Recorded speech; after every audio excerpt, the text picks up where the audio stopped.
இந்த சுழல் பாசின்னு சொல்லக்கூடிய ஸ்பைருனா வளர்க்குறதுக்கு வந்து சீதோஷ்ணில் வந்து வருஷம் பூராமே இருக்குது. ஸோ இது குறிப்பிட்ட இவ்வளோ காலம்தான் உற்பத்தி பண்ணணும் கிடையாது. தமிழ்நாட்டை பொறுத்த வரைக்கும் வருடம் பூராவும் நீங்கள் இதை வந்து உற்பத்தி பண்ணலாம். எவ்வளோ இடம் வேணும் அப்படி பார்த்தீங்கன்னா உங்களுக்கு எவ்வளோ இடம் இருந்தாலும் போதும்.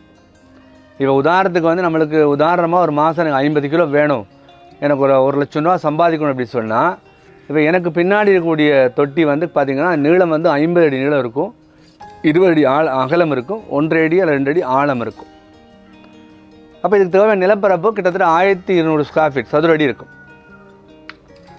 ஸோ மிகுதி ஒரு 2000 மிகுதி இன்னொரு 1500 சதுர அடி வந்து நம்ம அந்த பொருட்கள் வைக்கிறதுக்கு வேலை செய்கிறதுக்காக தேவை. மொத்தம் 2500 சதுர அடி இருந்தால் நாங்கள் மாதம் வந்து ஒரு 50 கிலோவை உற்பத்தி பண்ண முடியும். அதன் மூலமாக 1 லட்சம் ரூபாயோ அல்லது மதிப்பீட்டு மூலமாக 2 லட்சம் 3 லட்சம் வரை நம்ம சம்பாதிக்கக்கூடிய வாய்ப்பு இந்த தொட்டியில் முடியும்.